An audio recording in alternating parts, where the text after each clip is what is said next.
For all my Texas followers and listeners, if you're looking for any meal services, look up Chef Derica. This including catering, private dinners, brunches, meal preps, cooking workshops, and pop-up events. Please keep her in mind for her delicious meals. And if you want to check her out, you can catch her on Instagram at Chef Derica, or you can visit her online at chefderica.com. That's CHEFDERRICKA.com. Check her out.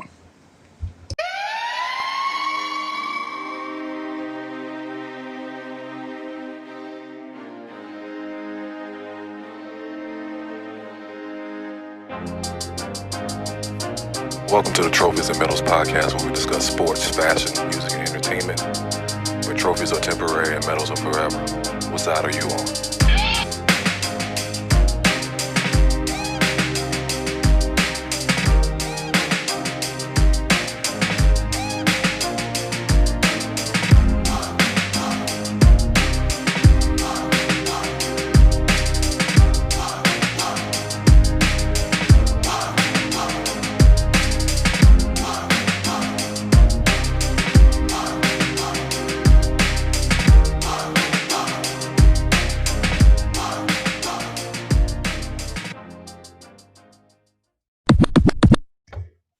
Welcome back to the Trophyz and Medals podcast. It's your boy Batman with the Ebbtide crew.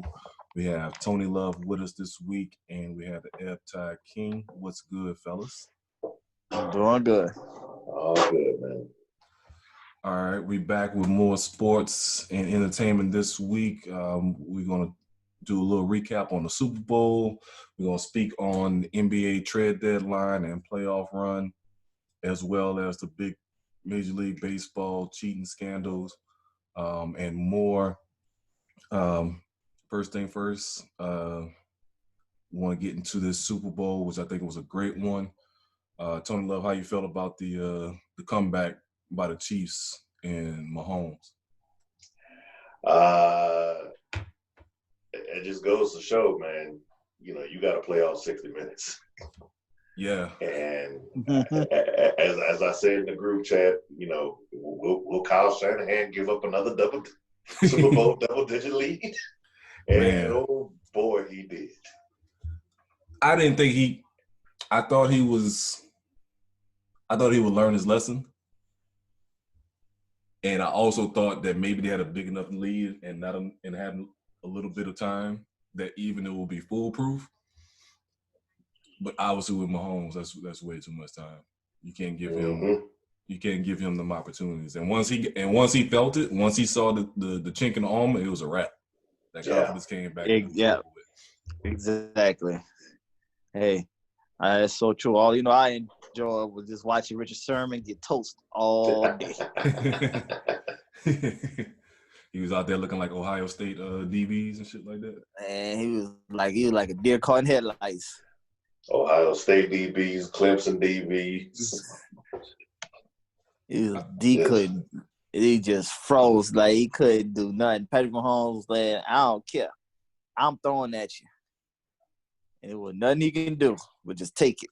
Well, I think part of his problem was he was trying to do bump coverage, and that wasn't going to work. Nah. He was trying to bump him. He said, well, I can't run with him, so I'm going to be physical, but that wasn't going to work, man. Yeah. Eventually, they were going to break that. I mean, they even was putting out formations when he had to guard Kelsey a couple of times, and that was like child abuse. Yeah. And honestly, I think that should have been the matchup because he didn't have the speed to run with anybody else. I don't know what the other corners look like, but I kind of felt like if you would have put him on Kelsey and neutralized him over the middle, maybe they'll have a chance. I don't know. I'm just, I'm with that. It's not much you can do with that core of receivers, but shit, you gotta try something. Well, like I said, they tried, and he guarded Kelsey a couple of times. Kelsey was doing exactly what he wanted to do. Mm-hmm. So that was just a great, beautiful feeling seeing that. And I was just happy for Andy Reid to get this. Yeah. Yeah.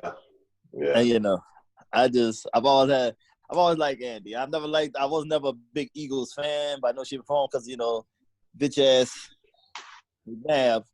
Yeah. But I always did rock with Andy, though. I always thought Andy was cool. And he just been through a lot, too, outside of football, like with his sons and stuff with their drug problems and, losing one of them and things like that. And you can just tell he's a good guy. He cool people, but it's just like, you see how dedicated he is. So definitely happy for him. Just showing all that time pays off.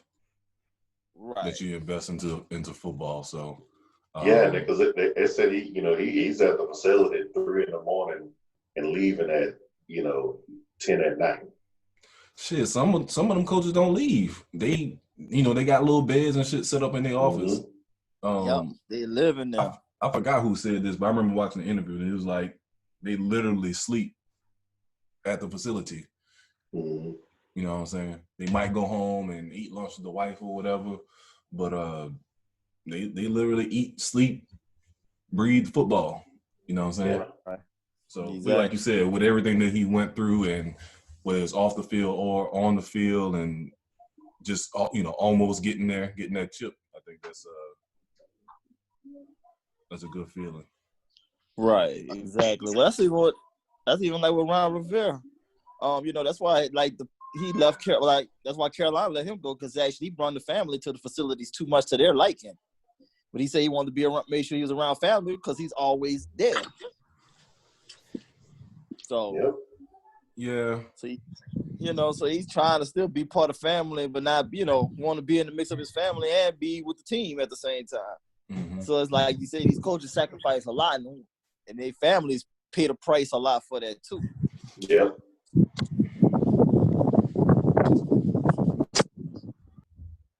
Mm-hmm. I mean, I get it. I mean, it depends what situations you bring the family around. I don't know. But still, even with that, you can at least accept and be like, okay, it's not like he out here doing bullshit.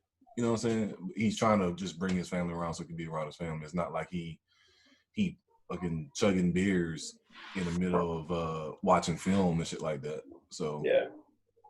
Right. Or like he's not having the family not interfering with the practices or anything like that. Yeah. Or hosting interviews and telling them how they don't like this and don't like that.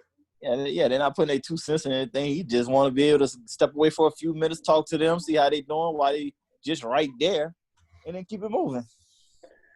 So, but back to the game and everything. I know we put a lot of Mahomes just turned on in that last 9 minutes of the game, but there's a whole lot of questions surrounding the Kyle Shanahan trust in Garoppolo. Why did Kyle Shanahan abandon the run? Mm-hmm. You gaining I think they were saying that the whole game they was averaging 6 yards a carry. Yep. And you get cute, and that's what I was worried about with my Titans. Is like you got to stick it out as long as possible with your run game. Mm-hmm. You know what I'm saying? Now, eventually, it will catch up with you. Unless you're just doing something astronomical for 4 games in a row. But if you got to the game with those reverses, with those runs, you got to stick to it, man. Especially at the end of the game and you up in the Super Bowl. At worst, you burn the clock. You chew up those 30 seconds or whatever each play, and that's less and less opportunity you give Patrick Mahomes to get back on that field. That should have been the game plan. The number one. Keep Mahomes on the sideline. Keep him off the field as much as possible. And that's what we did, and we just couldn't convert. You know what I'm saying? Because they shut down our run. I mean, not necessarily shut it down, but held them to normal people's standards. Yeah. But it gave him just enough time to get on the field and make plays. So they had him. Mm-hmm. They had him. Also, what do you think about the push off that they call on the Niners, Saints fans? Waddell. Yeah, good call. Yeah. and the whole time I was watching the game, I'm and Dash was just getting all uncomfortable with me every time I saw fuck Bill Vinovich. I just kept saying, "Fuck you, Bill. Fuck you, Bill." It's Daddy. Sorry, son. You know what? Let me show you. Right. You know, you heavy into football now. Let me see why Dad was so upset last year. What do you see? And they're like, oh. They're like, yeah, oh. And look, your grandfather right there. But oh. Damn him. He saw the whole thing. But yeah, man, yeah. I think I've seen much worse get let go on that one. Like you said, the one against y'all, that was like a blatant two-hand push versus, I don't know, man. He didn't even get him off of him, matter of fact, that it seemed like to me. But it was that full extension. Yeah, right.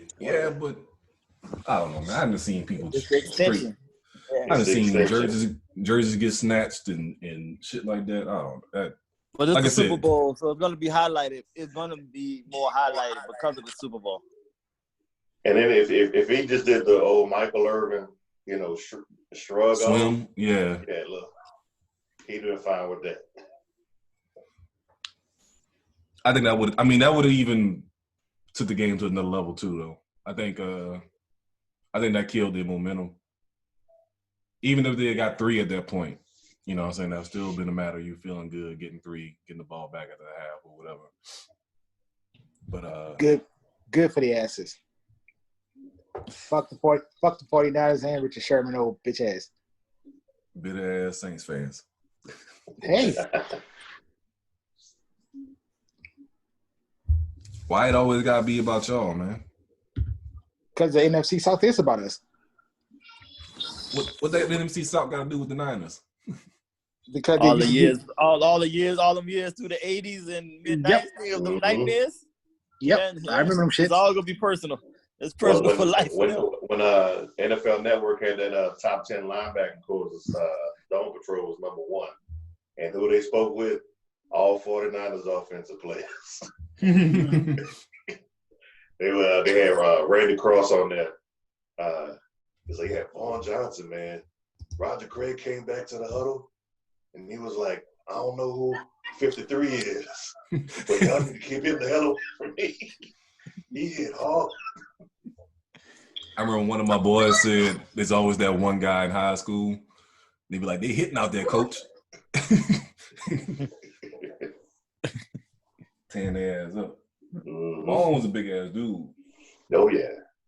All right, rest in peace. Exactly. I ain't trying to get hit by that. But no, they we bad blood with 49ers, bad blood, and all of them said it themselves. If the Saints had a quarterback during that time, they could have won 2 or 3 Super Bowls easily. How about just make the playoffs? Advance the playoffs. How about we start there instead of talking about 2 or 3 Super Bowls? Advancing, getting deep in the playoffs. Yes, I agree with. Mm-hmm. But hey, that's why. That's how. Like they just know that if they could have scored at all, it would have been a problem. Yeah, between that defense, they had offensive weapons too. That's what people sleep on. They had Dalton Head, Craig. That's what I'm saying. But they didn't have that quarterback. Yeah, they had a quarterback. They had Eric Martin. Mm-hmm. What was the other running back y'all had for? What was his name? Bates. Remember Bates? He was nice too. He'll break. Ruben Mays. Ruben Mays. No, but they had another one named Bates too. Bates. He was number 40, I want to say. Was he more the fullback or was he the running back? He kind of did. He played a little tailback too. They used to mix it up with him. But Ruben Mays he was nice too. We had Gil Finity, Buford Jordan. Buford Jordan. Mm-hmm. I played in the basketball league with Buford Jordan in Metairie. Still stupid strong. You know what I'm saying? You know how football players is. They all think they 3-point shooters. He was a fitness trainer now in New Orleans. Okay, but this was like when I was in college. So we used to play against and out there fouling people hard and shit. You still do it? Huh? You still do it? Yeah, but I ain't damn 250-pound NFL athlete. He used to be out there hacking away and then buy you beers after the game. World strength. Yeah, grown man strength. You know what I'm saying? This is before I got fat. You know what I'm saying? This is extra skinny Batman, 22 years old. But nah, just a lot of bad blood with the 49ers. And, you know, I was afraid that Kyle Shanahan was going to get cute at some point. Yeah, he did. It almost paid off with that deep throw that Jimmy missed. He almost got him. Almost got him. He just couldn't connect. But, you know, I think if they keep everything intact and, you know, just develop more, they're going to be a problem. Yeah, just learn from your mistakes. Yeah. And, you know, maybe get another weapon on offense at receiver. I think they're going to be the same. I mean, what's wrong with being the same? You made the Super Bowl. Well, I mean, but my thing is, now here you go, you know, exploit it moving forward. You know what I mean? Let's be realistic or whatever. You know, as much as you want to harp on good defense win championships, that narrative is starting to kind of dwindle away for explosive, fast offenses. You know what I'm saying? Like moving forward. I mean, you got to look at it. Like if it was Baltimore versus the 49ers, I think it would probably be the same result. Personally, I think so. Well, that's the thing. Great offense always beats great defense, and that's in football or basketball. And like you said, if the Niners was playing not the Ravens, but like the Titans or playing the Patriots, they definitely won because it's not a team that has multiple options on offense. But like with the Ravens and with the Chiefs, between the run game and the pass game, they got too many people they got to compete against. Yeah. Right. And obviously in the secondary, that's where the hole's at in the 49ers defense. Suspect DBs. And was racist Nick Bosa crying at the end? Yes, he was. Yes, he was. Okay. Oh, and that's another reason why I don't like the 49ers, because of that motherfucker right there. Yeah. Yo, tears are only temporary. He was he was boohooing. He was out there like with the Joel Embiid cry too. He was ugly. He probably was getting a little gasp in between. But you know, everybody take L's differently. I mean, either you cry, you go take you some shots of Patron, sniff some cocaine and keep it moving. But I'll tweet some racist shit. You got over it. That too. Right. Oh. But yeah, overall it was a good game. I think it was exciting. It was on the verge of being a slow, boring game, but Mahomes said, all right, enough of this shit. Let the light-skinned powers take over. Mm-hmm. AKA Mr. Kermit. Yeah. But going into next year, you think it's still the favorite? You still think the Chiefs could run it back, at least to make it to the game? Or who else is a dog horse too? I think if the Chiefs add another running back, a more dynamic running back, mm-hmm. You know, I think Damian Williams, he does enough, but you know, they had one and he went loco. So yeah, right. I think Kareem Hunt feels sick right now. Oh, right. I bet he do. I bet he do. Well, you know he's suspended too again anyway. Again? Yeah. For what? He failed a drug test. Yeah, failed his drug test. Oh, stupid ass. But I think if the Chiefs can improve their pass rush, they'll make it back that way versus anything offense. You know what I mean? Just not put so much pressure That's on just my opinion. Mahomes. That's not put so much pressure on the secondary either, because you know, like they got exposed too a little bit, but yeah, you know, they've kind of did that New England comeback at the end, and it's not going to save them all the time. You know what I mean? Yeah. Right. Well, their secondary always been suspect the whole year and stuff, but you know, Tyron was only the consistent person back there, but everybody else was just bad.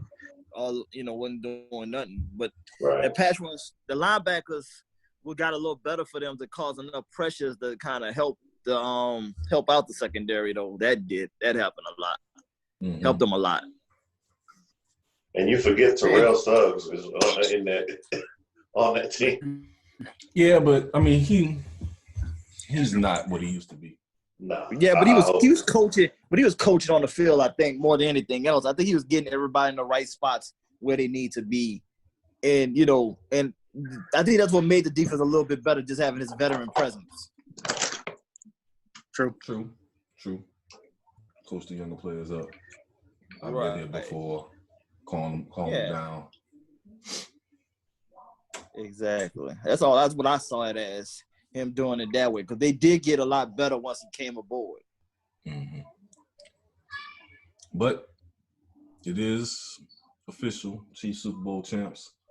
So, like I said, I think they'll be back at it next year. And I mean, they were every airport I went to, there was a Chiefs fan. Yeah, that's some bullshit, though. That's some bullshit. Oh, that happens all the time. Once somebody win a title, then everybody starts wearing their gear, supposedly. Mm-hmm. Like all of these dang Texans here now, all of a sudden, Mahomes fans, because he's from Texas. Right. Yeah. All right. This episode of the Trophyz and Medals podcast is brought to you by the NOLA Chuck Wagon. You can find them at 2240 St. Claude Avenue. Check them out for all your catering needs. They're right next door to the Always Lounge. On their menu, they got boiled corn, potatoes, sausage, turkey necks, shrimps, steaks, and their famous lemon garlic sauce with crab meat. Again, that's the NOLA Chuck Wagon. Get at them. All right, next up, we're going to switch over to NBA trade deadline action. We had a couple of trades, not as many as people was expected. One of the biggest ones was Andre Iguodala going to the Miami Heat, bolstering up their defense, as well as freeing some cap space. So what y'all think the chances of Miami coming out of the East, or at least making the Eastern Conference Finals now with the depth they have on the team? Good chance. Definitely a good chance to get to the conference. Good, yeah, at least to get to the conference final for sure. At least to that, definitely. Yeah. I think a lot of people slept on that move when Jimmy Butler went to Miami and thinking that was just going to be it. Obviously, Pat Riley always got something up his sleeve. So, true. And the fact that they signed Iguodala to a 2-year extension. Yeah. So they was able to get off of Deion Waiters and Justin Winslow. And then they get Gallinari too? They did not get Gallinari. Gallinari playing right now. I'm watching. They're playing the Celtics. Yeah, it didn't go through. Yeah, that didn't go through. Oh. But if they would have did that, that would have took it to a whole nother level. Yeah. Right. Because I understood if they would have got Gallinari, they would have extended him too, or offered him an extension. So, but still, it frees up cap space in 2 years when players like Giannis and Bradley Beal and such is available as free agents. So they still thinking that long-term game as far as looking beyond of having Jimmy. Because you got, people was thinking that they was going to have to give up Tyler Hero. And I was like, hell no. Exactly. Hell no, exactly. They got the dial tone. Right. Purdue. Right, they calling me on that one. Mm-hmm. So I think that might have been what was holding it up for Gallinari. So, and Giannis said, "I grew up near the beach." That's all I'm saying. And he fits that mentality of that hard-working, fuck everybody. There's only we, ain't no us type shit.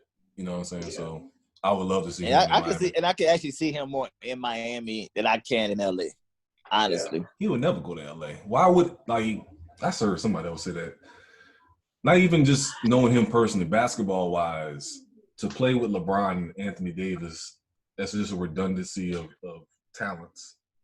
Well, I know. I don't even think, as you said, this is 2 years from now. I don't know. I don't trust Anthony Davis this summer anyway. So I don't even know if he'll even still be there. That would be some cold-blooded shit if he did.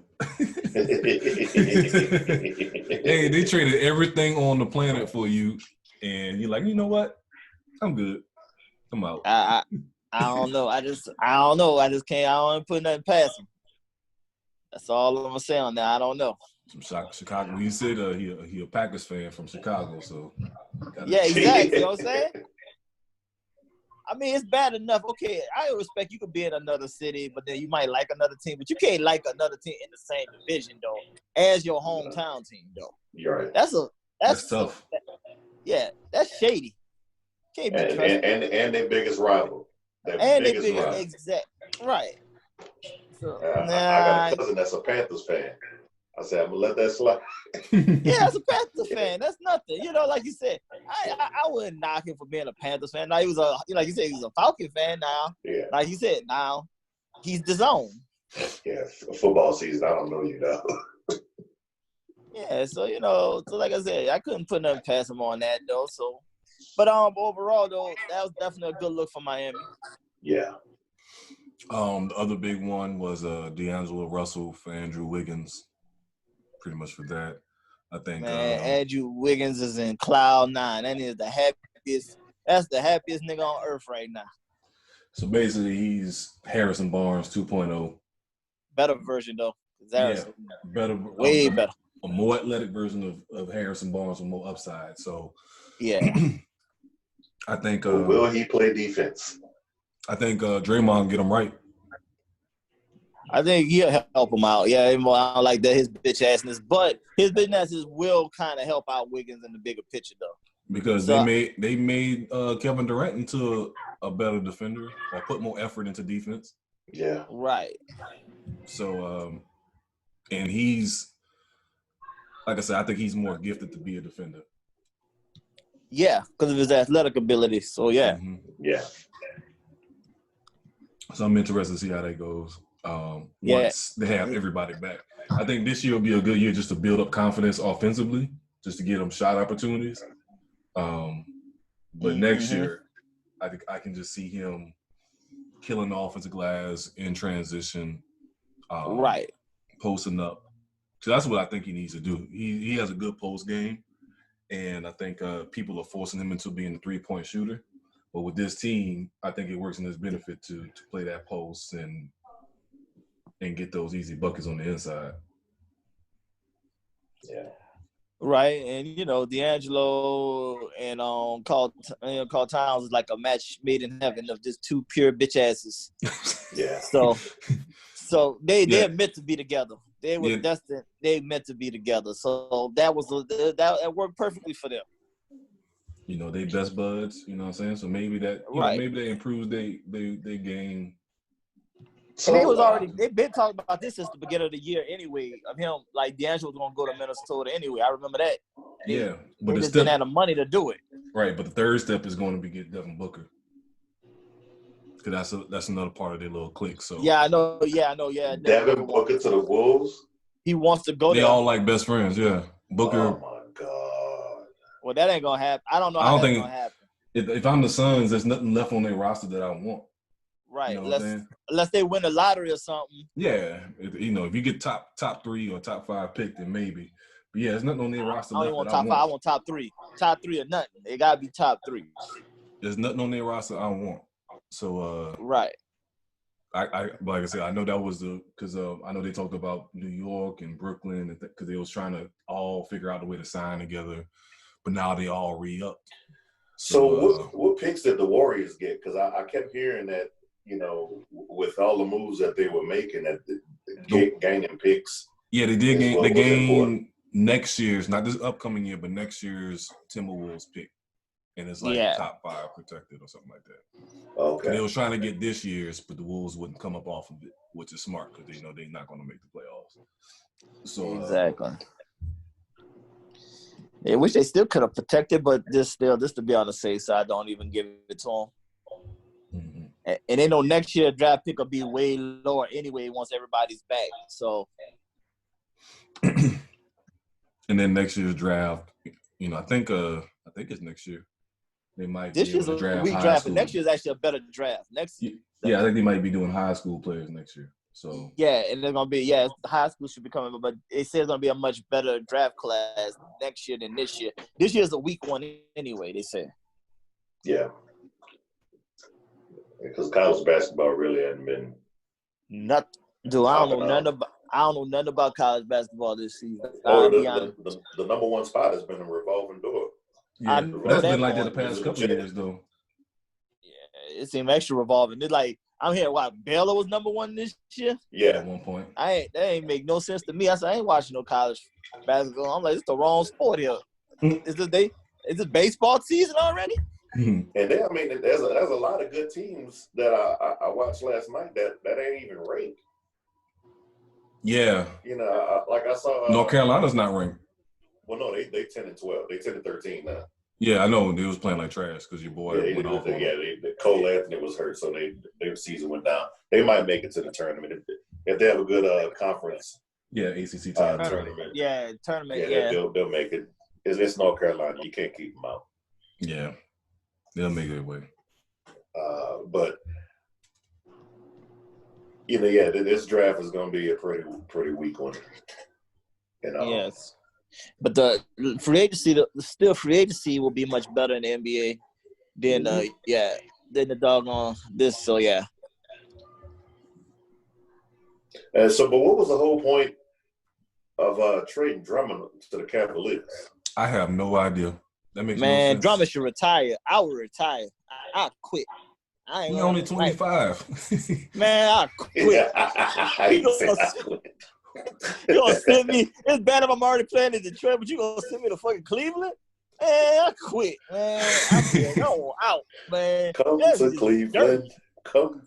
But I think they're gonna buy out Tristan Thompson. That's the only thing that makes sense to me. It's like, how you gonna have Tristan Thompson and Kevin Love and Drummond in a league that don't appreciate big men? So you got three big men, right? That you can't even play together. And that's eating up a lot of money. Right. Because, Tristan should be lower. They like 2 years left on his contract, right? I think he has 2. Drummond has a player option at the end of this year. So I'm guessing that Drummond is going to be opting out of Cleveland. And I'm going into free agency. That's a given. That's a bona fide. So he probably going to go to somebody that got no business. He ain't got no business going to somebody this summer, I guarantee you. Well, like this, as you say that now, that makes sense of why nobody didn't want to trade for him, because that player he can opt out and go wherever he wants. Yeah, so you have no commitment. You know what I'm saying? He can say all he wants, that I'm going to stay and re-sign or stay for that extra year. But or the other end of it is like teams don't have the space or not willing to take on that. I think he's old, like almost 30 next year if he opts in. So that makes sense. So I didn't think about that. That's something that devalued him, because he's averaging like 17 and 16 or something crazy like that. So it's not like he ain't putting up numbers. Right. He automatically going to Boston. So it is what it is. Oh, Drummond? It will make logical sense for him to go there. He went to UConn, so he'll be a fan favorite. So what team that you thought was going to make a move didn't make a move and should have made a move before the trade deadline? The Lakers should have made a move to get Rose, but I'm guessing they must be thinking Darren Collison. They couldn't afford it. They didn't want to give up.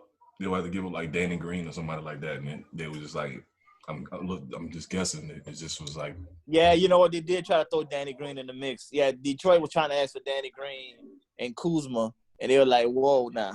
Yeah. So like you said, you might as well keep what you have and try to add Collison. Right. Hopefully that he's coming or something like that. So, I mean, that didn't happen. And I thought Chris Paul would be traded. Even though they're doing good, I still thought that they will move him. Ain't nobody touching that contract, man. No. I didn't see him going nowhere. I don't nobody wanted them problems with that contract. And a lot of teams don't like him. And there's a lot of players in the younger cats in this league do not like him. Yeah. So he pretty much gonna be stuck there for at least another season. Anyway, and teams asking for him to restructure that to come off that. Yeah, exactly. Like fuck y'all. Yeah. Right, and they have asked him that too. So he ain't willing to do that. So now he gonna stay right where he's at. And I think he good where he at, but I just still thought it was a possibility. Then also Celtics. Look, the Celtics would get a big. I thought they would be in the running for Drummond, but like same thing. You may not want to give up. that vulnerability to give up a good player like, Marcus Smart or whoever to make that move. So I wish I mean, I don't understand why you want to keep Marcus Smart, but I guess you like who you like. He's one of those guys that's just like he do all the little things and everybody in the franchise love him. That's all it is. He just like Draymond. he is garbage. He is hot garbage. He is not garbage. I say he's diet Draymond. He's diet Draymond.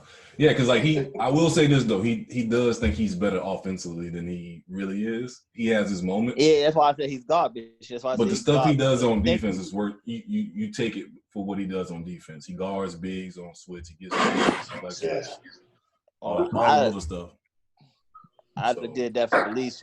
I'd have gave him up for Drummond. God damn, I would have. Honestly, I would have too. Shit, it's for Drummond. You need a legit big man. So, like, it would have been right on the money that I think that would have worked out perfect. And have Cantor coming off the bench still had that same kind of effect. I think it would have been a good look. Punch. Yeah. But, like I said, I think they still might be just holding off to say, hey, we can probably still get in. You know what, too, though? And they know they can get him on a cheap, or they get him on a cheap when he opts out, too. So that's the other catch. Also, that makes logical sense to not make that move. Mm-hmm. So you can see that also. But like you said, this upcoming offseason is going to be very busy with the NBA because everybody preparing for, like you said, 21. Because a lot more stuff will be going on that summer than this summer. So it'll be a little bit of changes here and there, but nothing crazy. Mm-hmm. And, like you said, now everybody now kind of set for the playoff run, getting ready for their playoff runs. Well, I still think the Pelicans got a chance to make it. Yeah, and I kind of either the Pelicans or the Grizzlies or the Blazers. I would like to see either one of them. You know what I'm saying? Honestly, I don't want the Blazers to make it because I want their coach fired. Because I'm like, man, how you got this talent and you ain't doing nothing? They got injuries. Like half their roster's injured. It is. Yeah, that's their problem. Not injured last year too. Yeah, your boy snapped his leg in like 4 pieces. Nurkic, the center. Nurkic, yeah. I know, but you know what? No, yeah, and that's they already had a good, comfortable lead. And that's how they made the playoffs. Yeah. Yeah, that's true. All right. I'll back off then. Yeah, Nurkic got hurt. They got another young Collins. He got hurt. I think Whiteside is hurt now. They got everybody worry about that used Buick. He's still a Buick that gets up and down the court, man. You gotta have used something. Though, man. But yeah, you down to your third string center. Yeah. And if he goes out, then you really. Yeah, Whiteside ain't had done nothing in the last couple of years, so I don't even count him as he just stealing money. Rodney Hood blew out his Achilles, so like man, they had all. Whoa! Yeah, I ain't get that. Damn. Yeah, so they screwed on the injuries, and that's why I'm Lillard putting up those numbers because they ain't got nobody else to shoot the ball. Well, maybe it's a blessing in disguise for them so that they can get them, mess around and get a big man or something. I don't know. Mm-hmm. Everything happened for a reason. But I did like those Grizzly kids calling out Andre, though. Oh, yeah, they wasn't taking no shit. They got sick of that. I respect them kids. I like them. Yeah, because the thing is, it's not if you was losing, then you can't have that conversation. But they like, fuck this, we winning. We in the playoffs. Right. But the thing I didn't like about it is that Memphis made it known that we have no intention of playing him. We will him. Yes, but the media kept bringing them up though, and like the kids got tired of it. Okay. They like if he ain't playing, we know he ain't playing. Why y'all keep bringing it up? We say we did that. They just said they just can't wait till he's officially off the roster. It wasn't nothing fully directly at him. It was more of just a situation of like of him. They'll come off a big win, and they interviewing the leading scorer of the game, and the first thing they ask about is, so what do you think Andre Iguodala could add to the team? It's like, nigga, he ain't been here for 4 months. He never been to Memphis. Right. He ain't been to Memphis. Yeah, he ain't even go to Memphis. Though he ain't even go look. He ain't even meet none of them. He don't know any of them. That's why, like they said, they were just like, man, we just want this over with. But I respect them for finally saying, man, yo, cut this out. Why is y'all keep bothering us with this? But I do like Memphis not giving in and buying them out and getting at least something back in the trade. You know what I'm saying? I think Right. Justice Winslow would be a good fit to go a lot. Yeah, and they got rid Ja. of they got rid of garbage Jay Crowder too. So that was a good look. Mm-hmm. So it's you got something versus, you know what I'm saying, just buying them out and giving into them. So, and that's what Andre Iguodala was betting on. He was hoping that they'll be losing, and then they'll be like, you know what, we ain't got nothing else to lose, so we'll just buy you out. But it ain't working in his favor. I mean, but I still think he happy to go to Miami, but niggas right. He thought it was like you said. He thought he was gonna end up going somewhere west. He thought he was gonna go west, but they made sure to send him east. Mm-hmm. He is a West Coast kid. That's right. We don't want you on our side no more.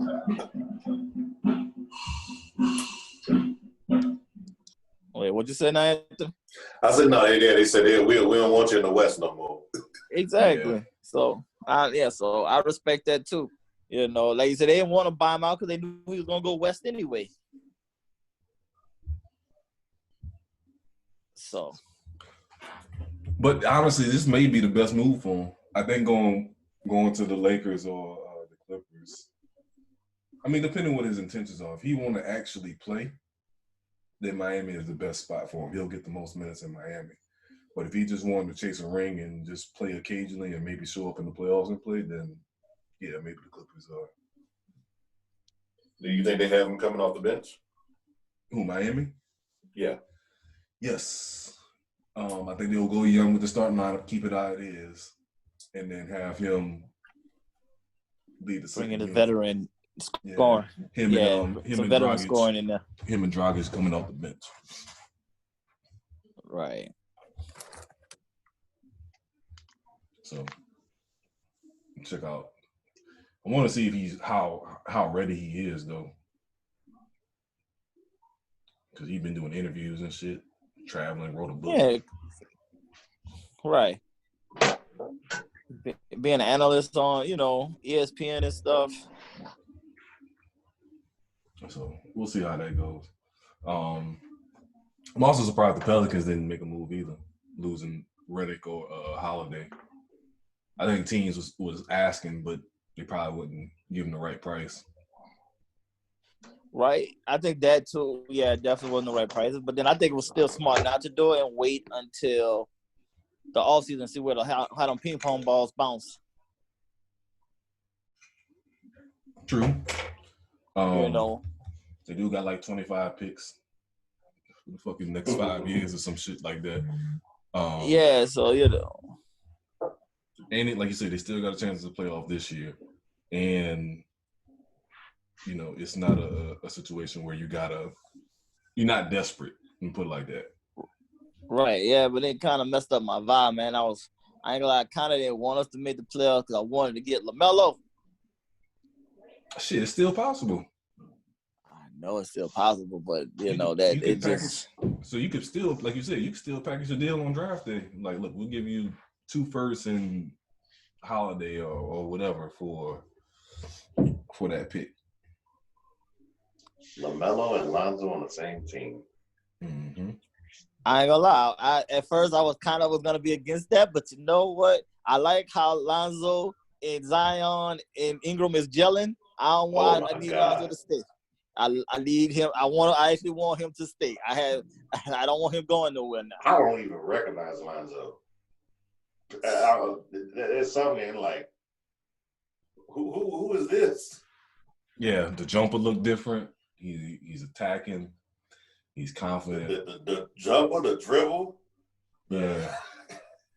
The defense always been there, and the rebounding has always been there. But like you said, the offensive side is finally looking like it's coming together now.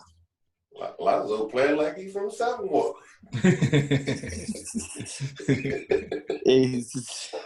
Shit, like you said, he definitely gonna blend in. That's for sure. Yeah.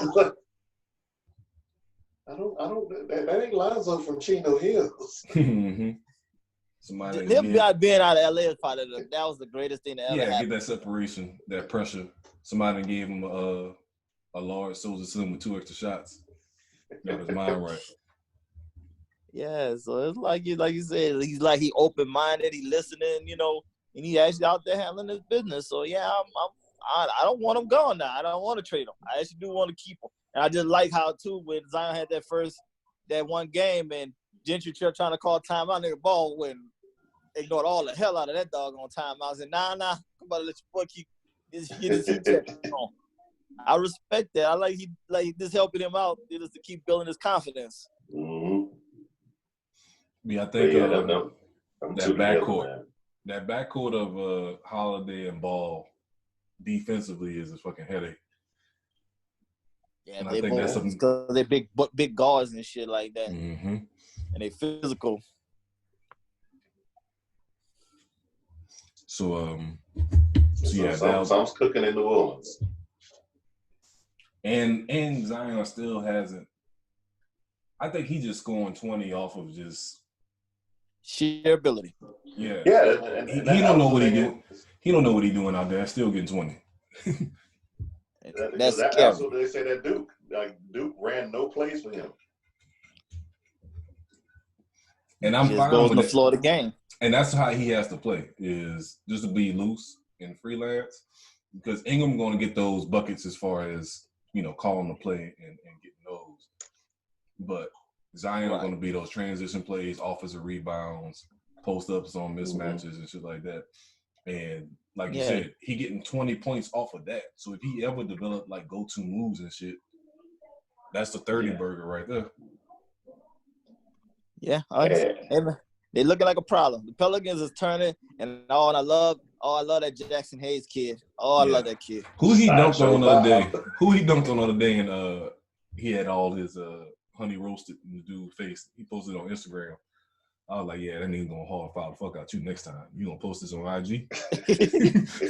You bold, boy. You a bold ass rookie. Sure, they caught that caught. Yeah, he caught that one shot off a Riddick miss. Even Riddick was like, God, how the hell you catch that? Mm-hmm. Like, what you doing? Riddick was like, how the hell you caught that? Like, okay. So yeah, so like I said, we putting. I told Gentry still got to go though, but we putting together. Damn. Oh, come on. You ain't gonna cut him no slack. I can't, man. He gotta go, but who else you gonna put in? Who are you bringing in? We got Fizz there. We might be able to get Van Gundy out there in these streets. Van Gundy wanted the job, but I was when Anthony Davis was there. Yeah, Van Gundy ain't coming. How you feel now? Van Gundy ain't leaving them checks. That's easy checks. I'm just saying he might. I don't know. Like I said, I'm like this. Mark is officially blackball, so I can't. It just ain't nothing to be done about that. He's blackball, so nothing to do with that. Like you said, I understand it's not like a lot of options out here to think of, but I don't know here. I see Mark going to New York. I don't even want to talk about that. Wait, how you feel about your new GM, man? Man, I don't know. I thought they were still looking. Is that official? No, I don't think we had the press conference yet, but we hired Carmelo's old agent. Yeah, Leon Rose. I thought they were still. So it's looking like it's pretty much a done deal, though. Like you said, they haven't did the final formalities of it, but it's looking like that's what's going to happen. So I don't know. Fuck it. But from what I heard, he's respected but not well liked. But shit, that just fits right in with our owner. Yeah. So it's why don't hard to get people to do business with him. Like Pelinka. Same thing with Rob Pelinka with the Lakers. He pulled it off. LeBron pulled that off. Man, he ain't pull that off. That was LeBron. So that wasn't even LeBron. That was Rich Paul. Rich Paul. Shit. Let's get that way. That was Rich Paul that did that. Because Rich Paul is cool with David, Griffin and everything like that. And so they talked about it and they will get out that scenario. Yeah. So that wasn't even Pelinka that did that. Yeah, Rich Paul was a go-between. This what they are. Because Dale Demps wasn't even taking the Lakers phone call. Yeah. Right. He wasn't taking no phone call. Dumbass. I'm so glad he gone. Yeah. So it's a new day. But I think, you know, with Palomalu going, you know, back in the headlines, going to the Hall of Fame, you know, just Zion, that's what Zion reminds me of.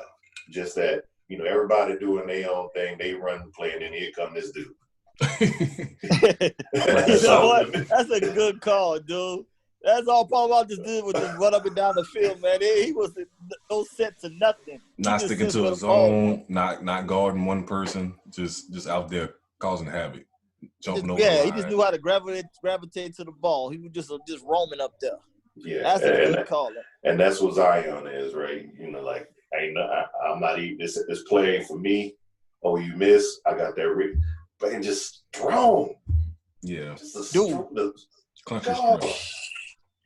Man, who? Wait, I can't remember the free Greek. I think he yanked that ball out of Giannis' hand. So disrespectful. I'm like, God damn, dude, Giannis ain't no lightweight. That's like Zion. That's the MVP, bro. Cool out. Mm-hmm. That nigga smashed that like a newborn baby, and then like, give me that. Like a toddler that see the candy. Giannis get back like that ain't a jump ball. Nah, bro. He took that from you. Yeah, real quick. Yeah, dude, that's scary. Like he probably ain't even lift weights a day in his life. Nope. I bet Zion be surprised when somebody called a jump ball on him. What? I took that. I think he gonna be on that Kevin Love transformation. Remember how Kevin Love came in chunky? Yeah. Yeah. And it's a possibility. Yeah, they're gonna make sure of that. I think the actual, franchise is gonna make sure he's on the proper nutrition diet that he needs to be on and everything. They're gonna help him get fit. Oh yeah. But it's gonna be hard in New Orleans. Who's that? That's why I said who's that trainer? Mackey? That sounds right. Yeah, he's out of New Orleans. He be with Serena. And I can't think of his first name. Hey, if he can keep Serena and all that thickness healthy, that say no more. Say no more.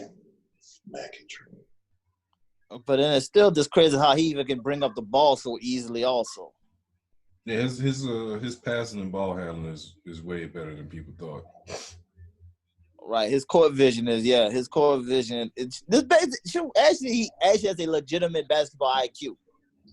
Yeah, Mackie Shieldstone, that's his name. But I think that goes into one of the benefits of playing AAU is playing a lot of basketball and see a lot of scenarios. You're playing high school, you're playing AAU through the spring and the summer, so you got a lot of game reps. So even though the wear and tear may be on you, but seeing different situations and playing your different roles, because of course when you play your high school team, you're the man, so everything's ran through you. But then also knowing how to play off the ball and playing with other talents like Ja Morant and shit like that. So, and that's the thing, he started off at point guard. Yep. And then another one of those kids that had that growth spurt. A spurt. Ain't no god. I don't even know to call that a spurt. That is just explosion. Yeah, and then just turn it to the Hulk. Big bang. Turn it to the Hulk. Yeah. So, like I said, he blocking people jumpers. He slapping the ball. It sounded like he punching it. I used to slap something that sounded like a punch. That don't make. I ain't never heard nobody. You could hit a slap of a ball, blocking it. I'm like, this kid needs to go sit down somewhere. But I'm loving it though. At the same time. But at the same note, even as tremendous as Zion has been, Ja is pretty much doing the same. Yeah. Like his aggressiveness is straight up disrespectful. He played like he been in the league for 5 years already. I just need him to calm down though. He reckless out there. He reckless, man. He's a control Westbrook. And that's scary. AI Junior. Exactly. Cause remember AI first 2 years, he was just trying to body everybody at the rim. Mm-hmm. Yep. He wanted to do the same thing. He had to learn, like, you know what? Let me take these pull-ups, these floaters. Yeah, they need. Yeah. And pick and choose when I'm Yeah, just pick and choose. But it's like we go for the kill every time. He dunked on somebody Friday night. And I was watching. I was like, it was like he jumped so quick, it didn't even look like he was trying to dunk. I thought he was shooting the floater. Next thing you know, he hanging off the rim with two hands. I was like, all right. Okay.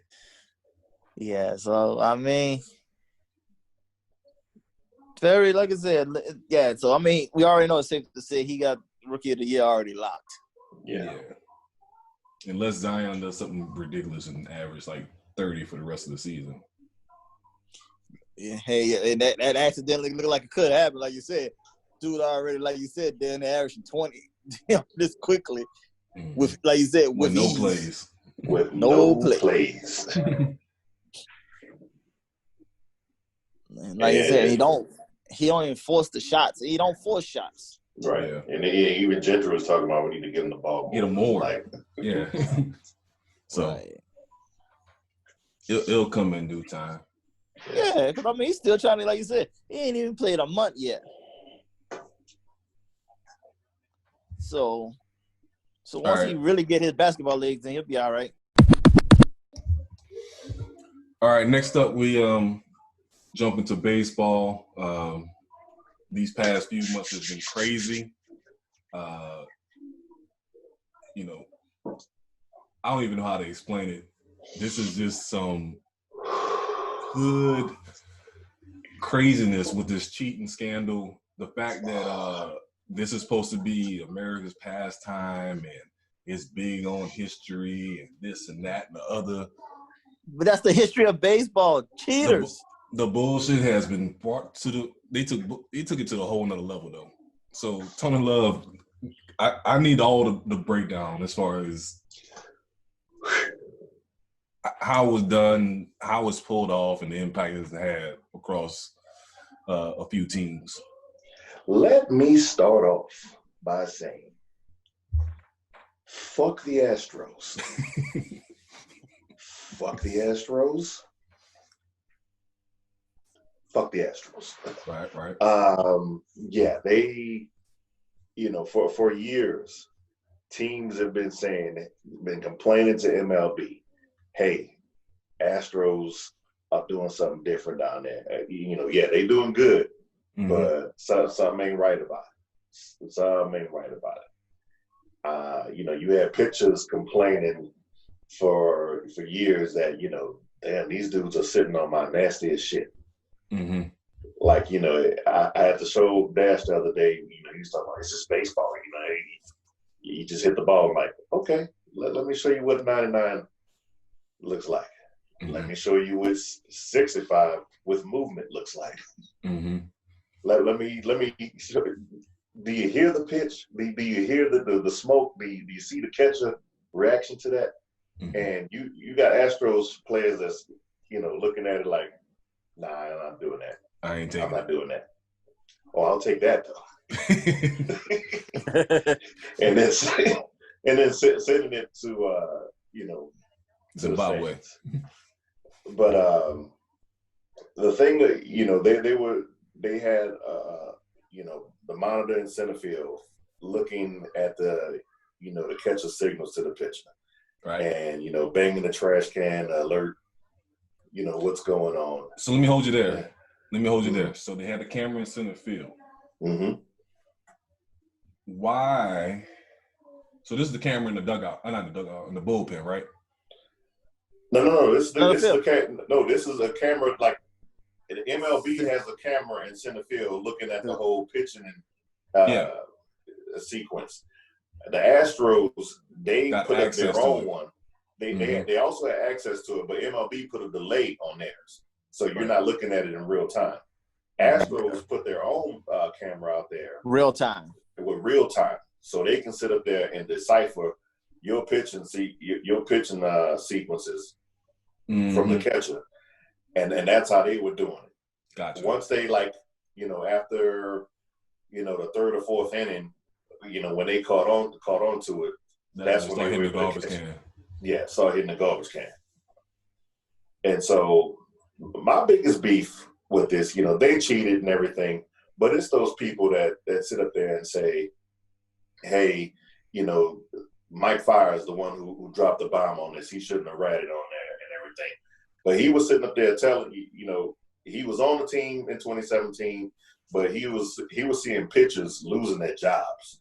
Yeah. These young pitchers who was coming up from the minors, and you go play the Astros, and Astros light you up. I mean, not even a little bit. I gave up 2 or 3 runs. They sitting up there scoring 7 on you in the inning. Mm-hmm. And then you getting sent back to the minors, the manager from the team's like, hey, man, you just ain't got it, man. Your confidence in being killed. Yeah. So, he dropped the bomb on that. But the other thing that was getting to me is that, you're sitting up there saying, well, catchers and pitchers need to do a better job at, disguising their sequences and admitting you just got to do a better job protecting your signals. And that's, but that's bullshit. And here's why it's bullshit. I compare it to, FBI, federal prosecutors. What's their conviction rate? Their conviction rate is 95%.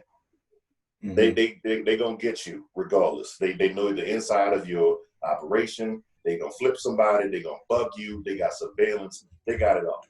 So if I got a camera that's looking at the only way I can communicate with my pitcher, yeah, right. At some point I'm gonna figure it out. I'm gonna figure out what you're doing. And keep in mind, with baseball, I only needed to work if a handful of times. If it's 30% of the time, I'm doing good. So I only need this to work 1 out of 3 times. Yeah. So that, like Deion Sanders said, this is the only sport that you can fail 7 out of 10 times to be considered an all-star. Yeah. Mm-hmm. And so that's the thing that needs to be 100% successful. It just needs to be 30% successful. And it was good, and it's proven. And so the other thing too, how you gonna sit up and say, "Well, does it taint the World Series?" Fuck yeah, it taints the whole World Series. Yeah, that shouldn't even be a question. It taints. I don't know, man. Like you said, I think about the chain reaction. So I think people initially start in the World Series, but the deeper and deeper you get into, like you brought up earlier, was like, think about those players that got sent back down to the minors because they had one bad game against the Astros. Mm-hmm. You know what I'm saying? So, like, you didn't change the whole,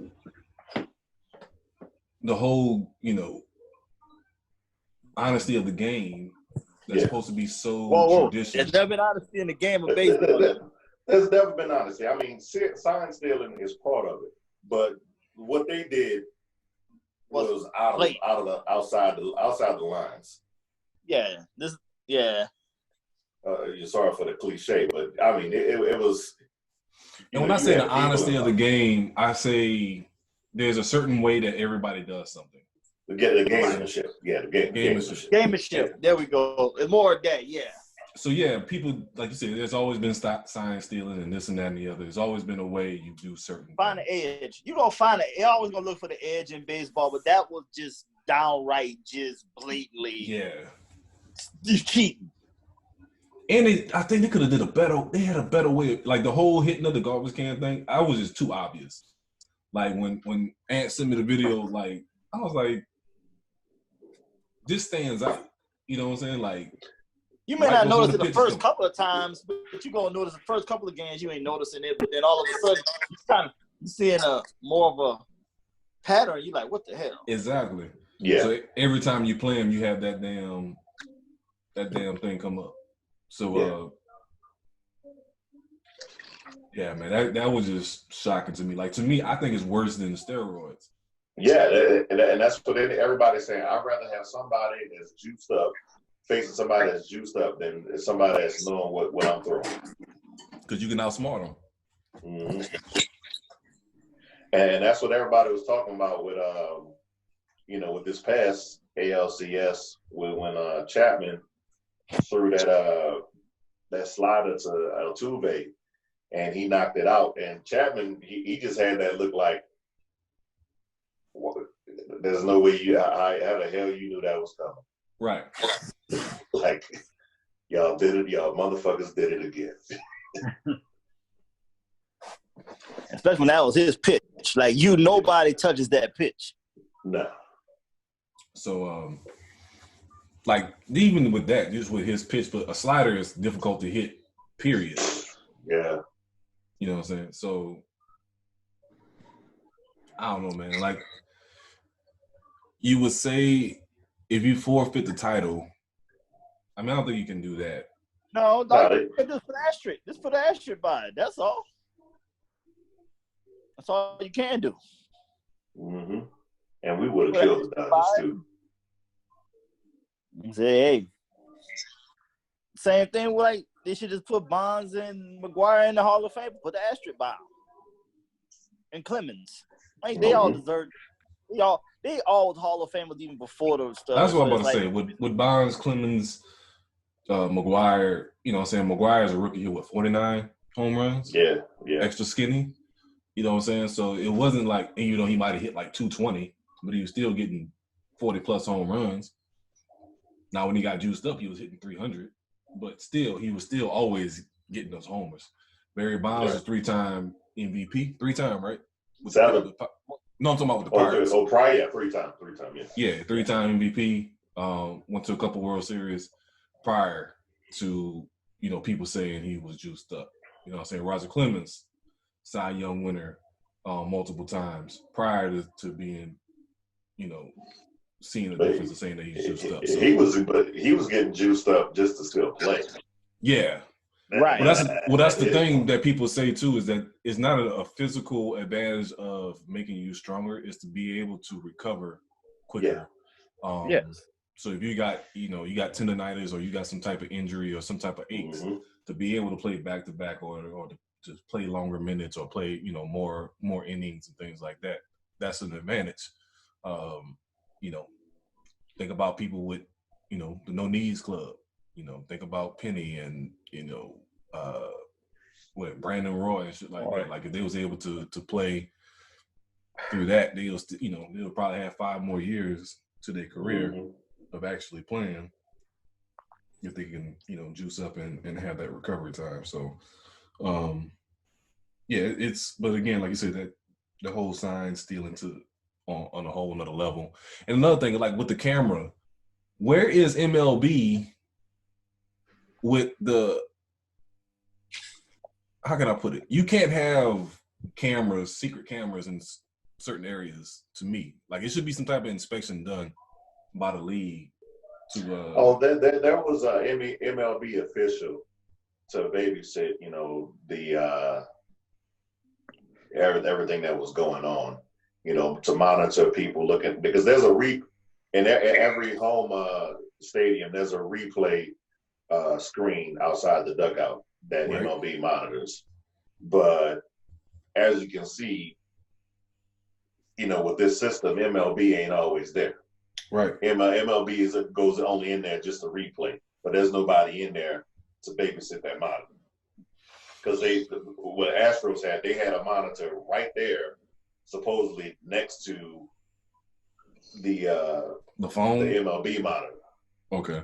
So if they're right next to each other and I'm still knocking on the trash can, how good is MLB at their job? If babysit. Horrible job. The home team. Right. Because and that's the reason why Commissioner, he put a nice little damp rag on this, and let's move on. Let's move on, because if you really, the more you think about it, you see how bad it is, and more is going to come out, because, like you said, there's an MLB monitor, but then you also have this other monitor too. The MLB is supposed to be babysitting that. Nobody's on the job. The one I saw of, what was your boy name? When he hit the home run, the game winner, and he's coming back to the home plate, he was like, "Don't take my shirt off." Oh yeah, that's Altuve. That was Jose Altuve. He was like, "Don't take my shirt off. Don't take like." I was like, "Oh my god!" Like in the heat of the moment, seeing that, you won't know what he's talking about. You might just think, "Oh, don't." And that was the other crazy part too, because Ken Rosenthal, who was the field reporter, he asked him, "Hey, why'd you run the dugout? Why you told people not to take your shirt off?" Now, keep in mind too, he was working on that story even then. Oh, he was already. This is like he was working on this story for months. So he was kind of setting them up, like pretty much. Yeah. So and this dude, no, really, he's not gonna take over, stay with the team, and like, okay, first question. Why'd you go to the dugout? Mm-hmm. So he was working on the story even then. So he knew something was up. Like, oh yeah, this is gonna be some shit when it comes up. Yeah. So, but it's all fucked up. We definitely, I think that year we would have beaten the Dodgers because all they had was Kershaw. That, if we would have handled him, we would have taken care of business easily. And just to clear it up, that's the Yankees. That's the Yankees. For those that don't know. Greatest sports franchise on earth, but So, but yeah, like I said, I feel the more that it gets investigated, more is going to come out. Oh yeah. And I'm curious to see if anybody, and that's another thing, is like, why hasn't anyone else thought of this? Or have they? Or have they, and it's been swept under the rug, maybe in a different regime? I think it's been thought of. I would not be surprised if somebody else was doing this and everything. I think the players that are speaking out are, they're on teams that are not doing this. Mm-hmm. But the overall majority of the league is being quiet. That's true.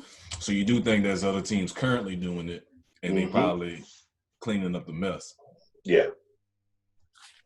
That's what I was thinking too. Is like, this couldn't be like I always thought about that as a kid. Like when I first started learning about baseball and pitching and stuff like that, it's like what the catcher doing? You know what I'm saying? So my grandfather would tell me, oh, he's telling them what pitch to throw. So I'm like thinking, like, if somebody's on second base, why can't they see what the sign is? But like you said, is getting the number of reps, is seeing how many. You know what I'm saying? So, Oh, and that's all kind of tricks that I've heard. Being growing up around Kirsch Rooney and seeing Delgado and the amateurs in the summer play, you get somebody on second base. If there was three signals that they will give. If you can see the catchers throwing, signaling for fastball, you would call that batter by his first name. All right, come on, Johnny. Yeah. You can get this one. If you see that curveball for 2, you call him by the last name. All right, Mac. You got this. You got this. And then for the third pitch, you call him by his jersey number. Come on, 2, 3. Come on. Yeah. That's how you right. So it's like the game inside the game. Yeah, the game inside the game. And that's why it's always important to they always make sure to try to keep people off of second base. Mm-hmm. Because you just don't see those angles. So that's because you get the best angle. You're getting it on first or third, but that second helps you out from time to. That's why doubles are so much more important than anything else. Yep. So I never thought about that till just now. So, so like for example, for players that was always good at stealing bases, Ricky Henderson, Deion Sanders, stuff like that. That what makes it good too. Yeah, having that captain like Ricky Henderson, that's probably the favorite baseball player all time. Having him on second base 90% of the damn time when he got on base. Exactly. I'm pretty sure they were doing the same. Yeah, they was definitely doing that always. But like you said, this is the blatant video. This is spot. This is some futuristic. You're getting every pitch. You're not just getting. You're not getting sometimes when someone's on second. You get every single pitch that they're doing. So you're able, like you said, you're able to decipher what the cycle is as far as the calls. To put it in perspective, Kershaw and before that World Series had never given up more than 2 runs in an inning. Right. And when they played in Houston, he gave up 6. Lit his ass up. And you don't think that's not gonna draw a goddamn red flag? I don't never do this. Yeah. I don't ever do this. So, Exactly. But you know, at the end of the day, you know, they all the Astros to me, the current Astros players, because they used to be they chirp, they talking all the time. They talk so much shit. Ain't nobody saying shit now. They all quiet. Mm-hmm. They used to have that social media presence, you know, tweeting all that, and you know, just be out there. Ain't nobody talking. And for me, their name moving forward, they're the Houston Asterisks to me. The Houston what? The Houston Asterisks. Good one. Because they can't recover from this. And I think too with Boston, more's coming with Boston. And I think this trade that, like you said earlier, didn't make any sense to give up Mookie Betts and David Price to the Dodgers. I think that was more's coming down the pipe, and your two best cats, they're gonna be playing for nothing in the next couple of seasons. So, you think Boston might be selling the team? Oh no, Boston, they got too much money. They ain't selling the team. I think they're gonna get hit with the draft picks and the fine too. I think more of that is coming. You know, they say FaZe got rid of Cora and all because they got caught too for last year. There's an investigation into 2018 season. Because they kind of came out of nowhere that season. Yeah, they did. So now that you say that, yeah. So now that they starting to see, they thinking that they were doing the same thing up there also with that lack of a talent that they had at the time. Yeah. Interesting. So yeah, I think more is coming. More punishment is coming, and have him, you know, get rid of Betts. Price is on the downside of his. Well, that's what I said from jump too. Price wasn't the big part of it. Like Price is he's what he used to be. Yeah, but he'll still give you a couple of good games here and there still though. But and he's a lefty. Yeah, and he's a lefty. Yeah, lefty does have a big advantage, but Mookie is fucking in his prime. And you just throw that away? I don't understand. And to the Dodgers of all people. To the Dodgers. Man, why you just couldn't send him treat him like Drummond? Just send him to send him to Cleveland. Yeah, you just not even to Cleveland. The Marlins. The Marlins could have used them. Yeah. You don't send him off to another. You gonna send him to? It's better. You gonna send him to doggone LA as a baseball player. On top of that, like, come on, man. I thought that, like, come on. Dude, send him, yeah. You could have sent him to the Rockies. Yeah, exactly. Damn, I forgot about the Rockies even being in the league. Dude, I literally forgot about the Rockies, yo. Forgot about the Rockies. Only reason why they on my recent memory is because of your boy making the Hall of Fame. So I had a Rockies jersey and hat when they first came out. Yeah, you're the first one I saw that. Yeah, they was fly. Cause I had the matching Air Max that was like black and purple. So I saw that. I said, Dad, let's go good with this. So that's why I bought it. But I seriously did forget about the Rockies. I thought that dog was still in the league, yo. That's bad. Yeah, I got a Rockies t-shirt because of you. I said, ooh, Sean had this. Let me get that. Who are the Rockies? Oh, it's a new baseball team. Mm-hmm. Yeah, man. So that was crazy. I don't know. Yeah, I think speaking of cheating, the other thing was my boy said that, like, with Pete Rose, like, to me, he's another one I think that should be in the Hall of Fame. Yeah. But, yep. Let's put the asterisk by. Yeah, but he gonna get in when he dies. That's what my boy said. But unfortunately, Dan Patrick made a good point. If I'm Pete Rose, I wouldn't even be worried about the Hall of Fame. I make more money not being in the Hall of Fame. Yep. Being a discussion about that. Being the discussion. Gushing and all the tours he do around the country, people still come and see him. They still love him to death. And he's a great baseball mind as far as the Oh game. God.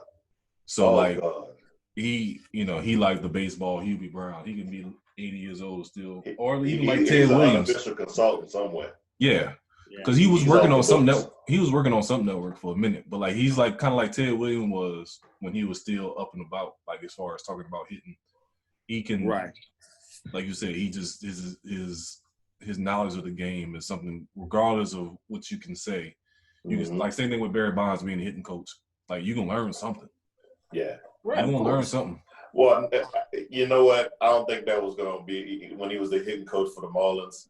Mm-hmm. And then you do a little home run derby with Stanton and then destroy him. You can't be a hitting coach and destroy your best player.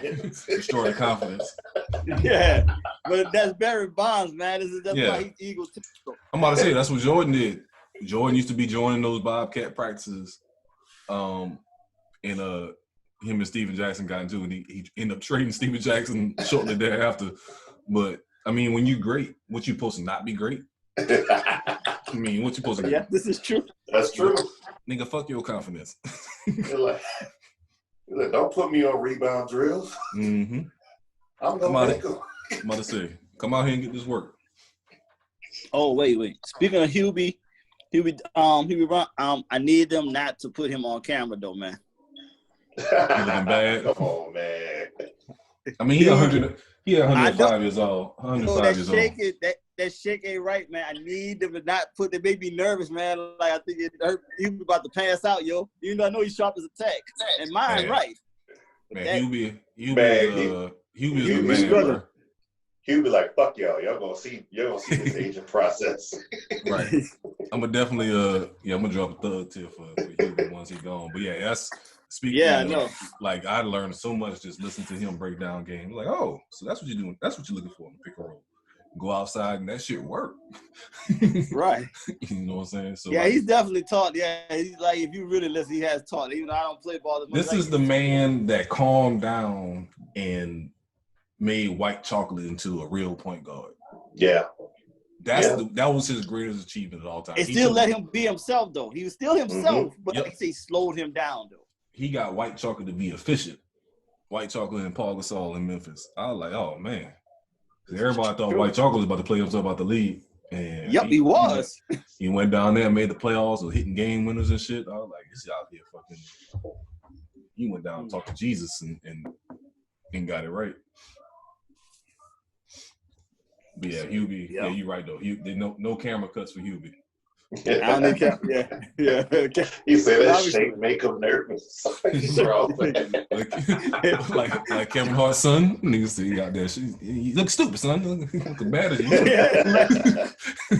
Dude, like I just be thinking that man about to pass out, man. And any given second, I'm gonna keep it real. Like we have a guy. We actually got an old guy that works for my company, man. Like, dude retired from the physical in '91, but he still works for us part time. And we call him Old Man Curtis.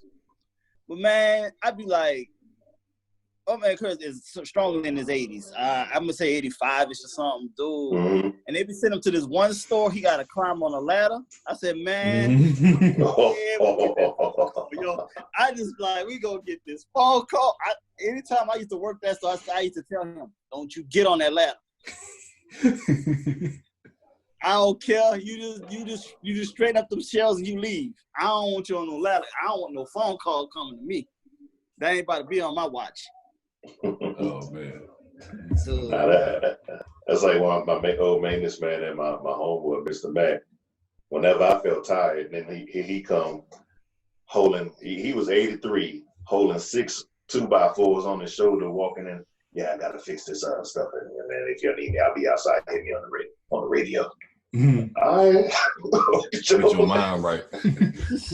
Like, I'm just on this computer. He out there working. Well, hey, like I said, well, at least he doing that. At least he physically strong. Now, Old Man Curtis, he be wobbling, man.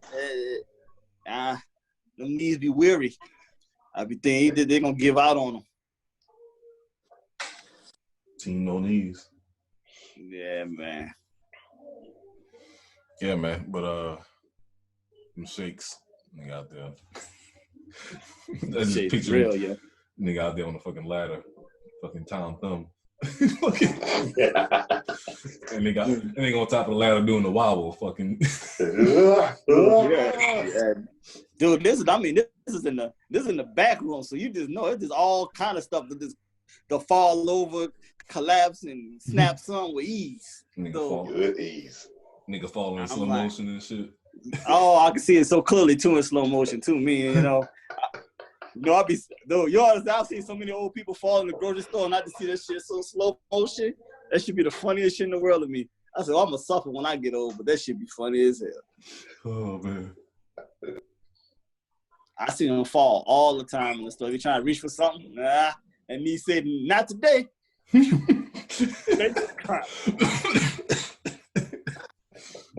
Cold-blooded, man. She said, you go in there and get your Kaepernick on right now. Go and get your cap on. Oh man, we fall down. Oh, don't even talk about. I seen one of the a fat bastard fell off of a cart before reaching over, and that shit tilted over, and that cart with the collapse right on that leg. I said, yeah, you sit there and hold that. Your ass ain't need them cookies. That's why that shit fell over. It was a sign. It was a sign, exactly. Looking at me, and I looked at him. He looked at me, I looked at him. Like, I ain't touching you. I'll go get management. Yeah, that's the suck ass part of being in management. You get that call to the room. My husband fell down. We need somebody to come and help pick him up. It's like, oh, and you come in there, he in his drawers, his dick hanging out.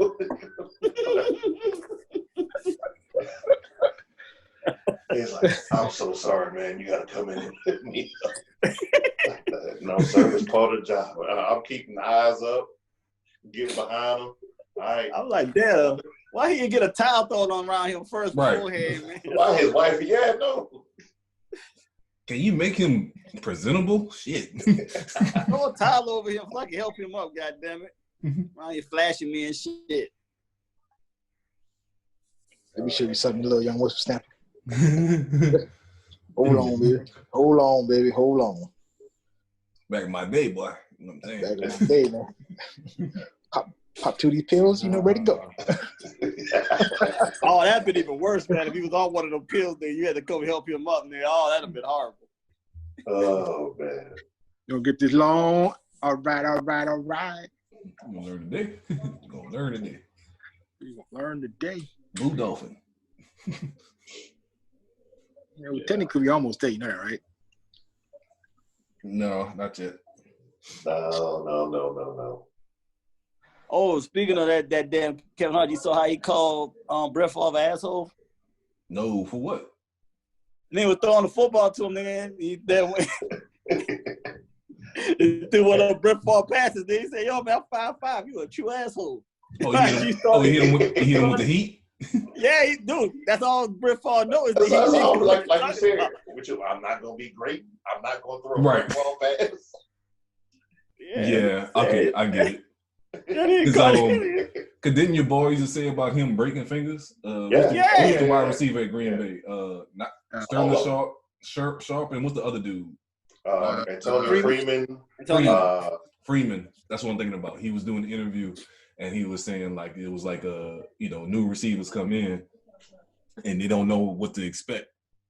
They didn't know it was coming with such heat in practice. Yeah, even Michael Irvin said that at the Pro Bowl. He said, when I heard Brett Favre pass, I heard it when I made my cut. And I was like, when he in the game, I ain't playing. Like, shit. If you ain't you got to catch that with your hands. You let that touch the pass, it's a wrap. Mm-hmm. Oh, yeah, your chest caving in. That shit bouncing all kind of ways. Man, ain't gonna bounce. It's gonna stick right in your chest. It's gonna sit there. But yeah, I just kept hard at. Then he straight called him an asshole, and then off the rip, like, yo, he was an asshole. Oh, he throwing. Right? You throwing. Like, no, Dude, like, what's wrong with you, man? I'm like, but like we said, like, what would you expect? You thought he was going out there lofting shit up?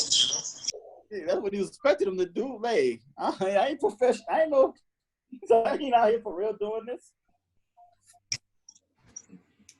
I can see his ass getting lifted off the ground with one of them passes. Yeah.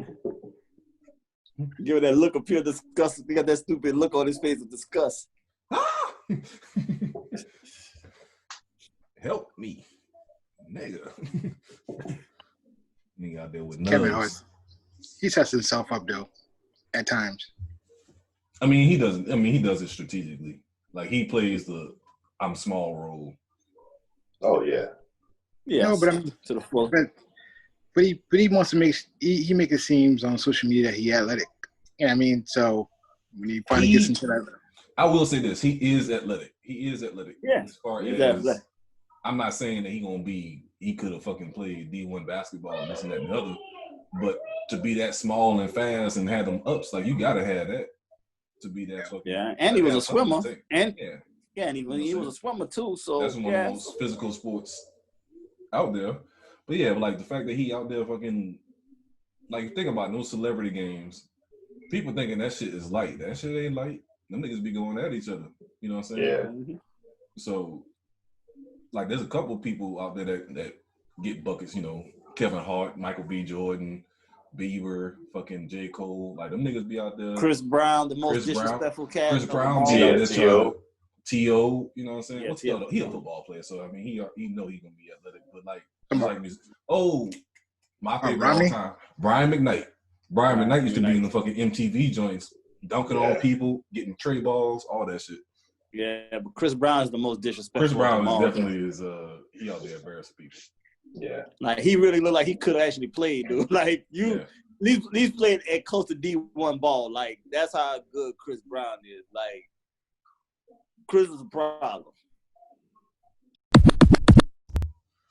All right, so next up, we want to touch on a highly sensitive topic across the nation that around the Black community real quick. Ty King, I guess you can take over from here. Gayle King basically got her nigga card revoked. So you can kind of break that down as far as how everybody responded to her interview with Lisa Leslie and the impact and the repercussions she felt for everybody across the nation, Black community. Yeah, all right. Well, I didn't really peep out the whole interview or even really checked it out, but I can just I got the gist of the Cliff Note version of what really was going on. The fact of just basically bottom line is she shouldn't have. Why even bring up that Kobe incident that happened in Denver? That it's just like I said, it never went to court. It was dropped. The girl didn't even testify. None of this stuff. So it was like now that this man just passed away a week ago, and you're interviewing Lisa Leslie about it because she had a great relationship with Kobe over the years as Olympic teammates and things like that. And Lisa did a great job of like just dead in that question and just kept it classy and moved on to the next thing. But it was just like because of the fact Gayle is associated with Oprah and Oprah tried to do the documentary on Russell Simmons. Us black folks is kind of just like, God damn, why aren't you attacking black men that were like that are positive figures here? Especially at this point in their lives, they are much positive figures and things like that. So it was kind of like, enough is enough of the attacks. Okay, we understand. R. Kelly, yeah, he deserved it. Bill Cosby, yeah, he deserved it. Russell even said, yo, I'm an asshole. I was an asshole. Yeah, I used to flirt and things, but I never disrespect a woman to no point that I never forced myself on them. But yeah, I'll make little slick comments that I probably shouldn't have said. Took accountability of his actions. But now then to bring up something about a man that can't defend himself or, you tarnishing his legacy by bringing up something that never we don't know what happened fully, that he thought it was consensual. He still even apologized to the girl. Even back then, he apologized ASAP and took accountability for it back then. Mm-hmm. And he changes, and his whole life has been the same. His whole life was totally different since that point, especially when it came to women. So it was just like, what was the purpose of bringing that up? I And think then ask her to be. it's a clearly black it was clearly for the hot take mentality. Yeah. And that's what sucks about it, is that it was clearly, like you said, to ride on the coattail of what Oprah was doing, and you're looking for, you know what I'm saying, you're not satisfied with interviewing Lisa Leslie and appreciating her greatness because she's a goat in her own rights. You want to take that as an opportunity to like, okay, let's take this to another level. You know what I'm saying? Like, it was unnecessary. It's like, right. You're already interviewing Lisa Leslie, Hall of Famer, you know what I'm saying, drop 100 points on you, dunking in high school, college, WNBA. Like, you should be happy to get that interview. But nah, you got to take it to another level. It's like, okay, this man been dead for a week. Let's bring us some old shit. You know what I'm saying? It's like, Right. I don't know. That's, to me, once I got all that she's breakdown. supposed to been asking is what is she gonna miss about Kobe? Is all this that interview should have been they're just that moment or whatever else they was talking about. If she had the Kobe thing, all she should have brought up was, you know, what was the impact that he left into your life? That's it. That's all you had to leave it at, and let Lisa Leslie drive from that point on. Just that one little that one question there, then you go on to something else.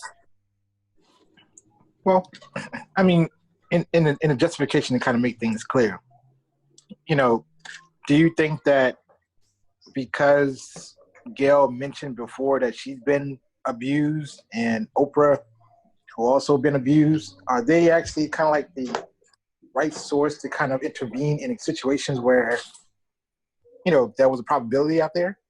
That was my thing. I just was like, it can go two ways. You can say their opinion going to be biased because they have been abused, so they're not going to see and think things clearly. You know what I'm saying? But at the same time, that's a good person to speak to as far as understanding the impact that can have. But they're going to, you can kind of feel like they're going to always have that that negative eye. Anytime something comes up, they're going to always think something happened. Always think the worst because of what happened to them personally. So it's going to be difficult to separate that and not have those feelings about what happened to you personally. Right. Now that topic get brought up. But I do think, well, a good outlook on this, whatever. It's actually kind of good to see that, you know, Black women are actually taking up for Black men more so now than, you know, like 10 years ago. Because I mean, don't get me wrong, whatever. There's a, you know, the stigma is out there. You know, we as men do a poor job of identifying and respecting them. You know, I'm not saying all of us, but you know, of course, you know what I'm saying. Like as a whole, you know what I'm saying, like how we stereotype. And now you're starting to see like the narrative change in regards to kind of protecting each other and stuff like that. Because, you know, I always just kind of say, like, you know, it's kind of interesting how, you know, other entertainers of other color, you know, they can do cocaine, heroin, you know, fuck 15 bitches or whatever, be married and have like 7 kids, and then they're still the greatest. Where on our end or whatever, you know what I'm saying, soon when an entertainer of our color makes a mistake, then all of a sudden, you know. You don't even have to make a mistake. You can just date a white woman. Yeah. You know what I mean? You can be faithful you can be faithful to a white woman and be considered double spawn. So right. So it's kind of good to see that, you know, that narrative is being changed by somebody who actually really did try to correct his wrongs. I mean, you know, I'm not saying wrong in regards to he's being guilty, but wrong as far as like, you know, the situation that happened. Yeah, poor judgment. In Denver, pause. But, you know, I mean, you know, in Denver, pause. But, you know, I look at it like, you know, for me, you know, like I said before in our last one, I said I'm not a Kobe fan, but I do appreciate the I guess you want to say the male morale in regards to just making sure that he went out making sure he did things right, because he could have actually just did wrong and then kind of just say, well, I'm not guilty and I'm gonna still do what I want to do, but he actually put in like good effort to kind of clean up the image because he had daughters. You know what I mean? Mm-hmm. So you know, you kind of before he had his daughters. Before he had his daughters, and I mean, but but it kind of impact. You know what I'm saying? Like when he made that judgment to change, and then all of a sudden he had girls, and then look what he's doing for women as a whole in WNBA. Those were all just stepping stones to kind of just say, his path was defined based on, his actions. You know what I mean? And it, like for me, I can probably relate to it to a certain degree, but I just look at it like Gayle was wrong, and don't get me wrong, I think to a certain degree she kind of forced that question to come out, and Lisa kind of was like, hey, I hear you, but we're not going there, and sometimes that will kind of strength. You know what I'm saying? You see the warriors kind of protecting their king. Many people, he's a GOAT of our era, so right. I appreciate it from that aspect. But with Kobe, I find it. This is another classic example of the accusation being worse than the actual crime. Because this never came to trial. If we go back to the bare bones of that case, the girl, she went to the hospital 8 hours after it happened. And then during that whole process of being, processed for rape and everything, she had on the same underwear from a dude who hit with the semen in that underwear from a dude who hit the day before Kobe. So the whole thing was that had no credibility altogether. But because this was a case, because of the media attention, it's under the cloud of rape. And it was never it was accused of actual rape. It was a sexual assault. And so this was on him for the rest of his life, him having to go through that. Not even being brought to trial or anything, but having to even go through this. Go that far, yeah. Yeah, and it's always going to stay around forever, and it's going to be there forever. You're going to be linked to this for the rest of your life, regardless. No matter hated, nothing came of it. No, you're still under that cloud. No pattern to follow up like with the rapist from Pittsburgh. No pattern after that. Exactly. No repeat actions. No repeat offense. No repeat offenses. No payoffs. I still haven't seen the tape, but everybody tells me that as taping him crying in the interrogation room, I should have paid the girl off like Shaq. Like Shaq do with it. Well, yeah, Kobe did say that one. He was kind of, but we don't know if that was true or not, though. Like you said, right. Even though social media wasn't strong back then to the point that they could get that video, but I still think that video got to be somewhere. Yeah.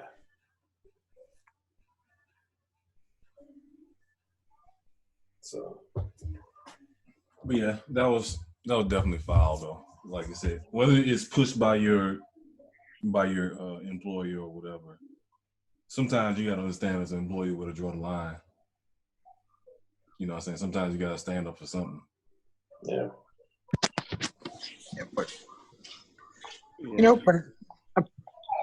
but that probably can kind of go towards how many more days to Valentine? I don't know shit. 5. 5, yeah. Same 5 thing. more days. Yeah, stick by your baby daddy. You let him fuck you. You ride it down with that shit to the end. God damn it. So. Do I want to go work at Taco Bell? I'll sit here and work through this. We know, Vanessa, you ain't do nothing after high school. Sorry to say. That's what somebody says, like, when all that was going down, it's like, because she, it was almost a wrap as far as the divorce, but then it was like, what else are you going to do besides be Miss Bryant? Mm-hmm. Right. So. Yeah, I mean, he went all out his way. Remember, he bought the $5 million ring and everything. And it's not even a matter of him with the money and stuff, but that's just people in general. It's like, do you want to start your life all over again and tear apart the family, et cetera, et cetera? It's a tough decision to say. It really wasn't a tough decision for her. Remember, she had no kids, so she wasn't gonna pretty much not get anything out of this if she would have left. But you still, I don't know. Because I don't even think they were married that long. So she wouldn't have got no alimony or anything like that. So she made a business decision. It's California, nigga. It's California. It's always in their benefit. She got something. It's still amount of time you got to be involved to still get something, but it wouldn't be not in California. What's in the Steven Spielberg ex-wife got $150 million off for 3 years? Well, they had kids too, right? Huh? Just the one. Hey, that's one too many. That's the problem. That's one too many. $150 million. She would have got something. Oh yeah. Especially this, media attention, hardship, emotional distress. Book. She would have read. Right. Book. CNN would have given miniseries. Like I said, I think still that she talked to a lawyer, and I think the lawyer told her you ain't gonna get as much as you think, so she had to make the decision to stay. Cause I don't see the reason she would have bounced if she would, like you said, been comfortable and move on. Status quo. She'd have got something. Definitely got something, but it wasn't a number that she liked. I mean, like you said, wrong. Like some women just like the status. You know what I'm saying? Like you married to one of the most elite. Yeah, you know what I mean? Mm-hmm. Gabrielle Union. All right. Yeah, she been making those stabs over the years too. Yeah, but it seems like she finally got it right though. Yeah, she found somebody that can match. I think Dwayne Wade, Jonathan Wells wasn't nowhere near the stature. Right. So she put that grown woman on him, so she already knew like she got his ass. I mean, like I said, how you think that phone call went when his boy, when he was married at the time, and he said, "Hey man, I think I met somebody," and they're like, "Dude, you married?" Yeah, I know, but who is she? It's Gabrielle Union. Nigga said, "Oh shit, you can't fucking talk it off the ledge on that." Russell Wilson did. Russell is the first black man in ever black nigga-isms to fucking leave a white woman to go marry a black one, nigga. That should have never happened again in life. And just shot up the club again. Yep. Got another one on the way. We'll never see this. And she had a kid. He left a white chick and a married chick with a kid with Future. And then told Future, don't worry about the child support. I got it. I got you. I called that, didn't I? Didn't I call? Yes, you did talk about that. Yes, that's a good point. Like, you eliminate all the drama. You got enough on your hands, partner. I got this. I got it. You worry about use that child support on another dude, that's a super Negro right there. What black man gonna take? Tell another black man, don't worry about child support. I got you. I got you.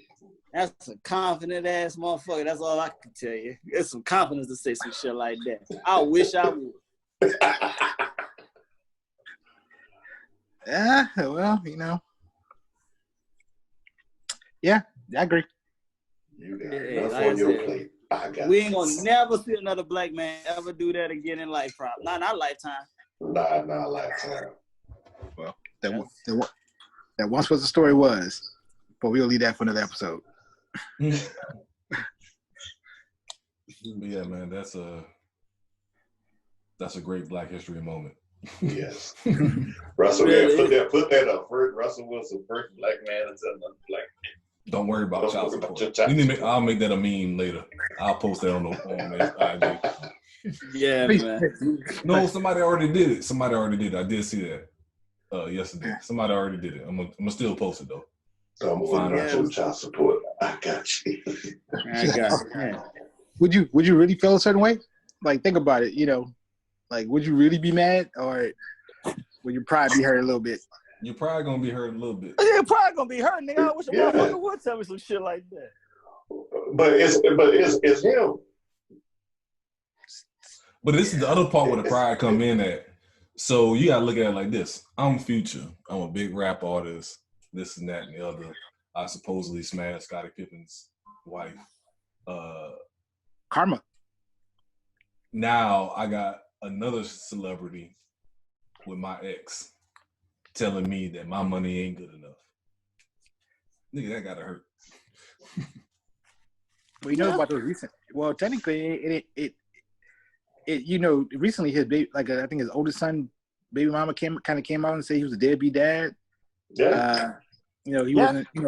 So it's like his oldest son is facing criminal charges right now. So I mean, obviously, whatever.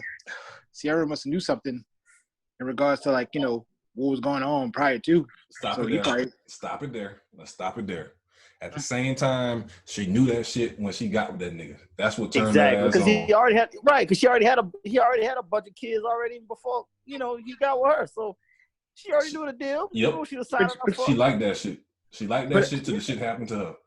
But okay, so how many women that you know out there trying to change a nigga like that? On a rip. You know what I'm saying? Like, let's be realistic. We see it on Insta and Facebook on a regular basis. Like, yeah, girl, I'm gonna make him a king, yada yada yada. And another nigga, another brother, how about that?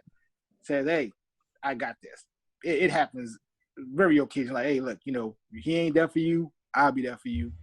And yada yada yada. Or like, don't get me wrong, I couldn't live through that a little bit because I know how involved I am. But I just look at it like, for those who sometimes they get the green pass just because everybody don't know. And you got this man saying like, hey, look, I'm about to get this paper, we gonna get this together, and I don't want this to be a distraction. You know what I mean? Mm-hmm. So I mean, that's a different type of getting head from the back type situation. Like, hey, look, like, I got this, you know what I'm saying?